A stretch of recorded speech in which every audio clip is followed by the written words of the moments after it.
ہماری قوم بہت غلط وے میں جا رہی ہے، غلط طرف جا رہی ہے. لوگ انہیں لڑکیوں کو بھگا رہے ہیں، اور جو گھروں میں جو اپنا گھر کرنا چاہ رہے ہیں وہ غلط اس میں گھر نہ لیں کیونکہ السلام علیکم دوستو، یہ ویڈیو کچھ دنوں سے سوشل میڈیا پر گردش کر رہی ہے.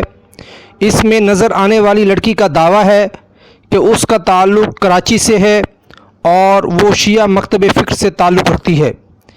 اس لڑکی نے الزام لگایا ہے کہ کراچی کے شیعہ مدارس میں طالبات کو زبردستی متع پر مجبور کیا جا رہا ہے اور انہیں چندہ دینے والے لوگوں کو پیش کیا جاتا ہے. خاص طور پر شہر کے بڑے بڑے خواجہ سیٹھوں کے پاس انہیں لے جایا جاتا ہے.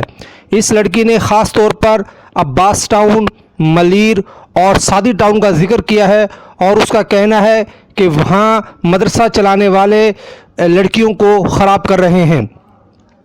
واضح رہے کہ اس لڑکی کا دعویٰ ہے کہ وہ تحریک جعفریہ کے سربراہ علامہ ساجد نقوی کے اس محافظ کی بہن ہے جسے بعد ازاں قتل کر دیا گیا تھا.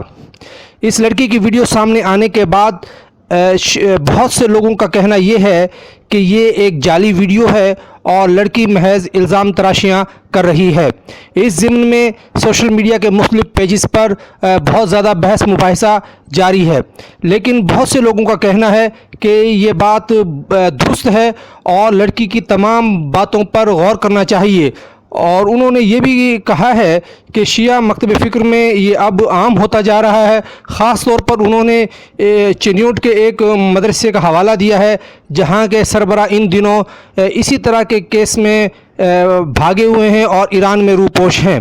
انہوں نے کہا ہے کہ اس طرح کی بہت بچیاں شکایت لے کر آتی ہیں، لیکن علماء کے خوف سے اور جبہ و دستار کے خوف سے ان کی آواز کو دبا دیا جاتا ہے.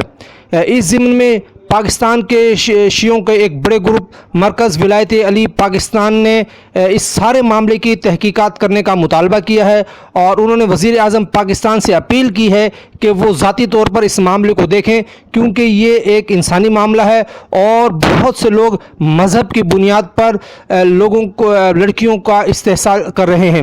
خود اس لڑکی نے علامہ ساجد نقوی سے مطالبہ کیا ہے اور دیگر علماء سے مطالبہ کیا ہے کہ وہ اپنی صفوں میں شامل کالی بھیڑوں کو دیکھیں، کیونکہ لڑکیوں کی زندگی تباہ کی جا رہی ہے. اس لڑکی نے تو یہاں تک کہا ہے کہ کوئی بھی شیعہ کمیونٹی عباس ٹاؤن، ملیر اور سعدی ٹاؤن میں گھر نہ لے، کیونکہ وہاں بہت منظم طریقے سے لڑکیوں کو خراب کیا جا رہا ہے.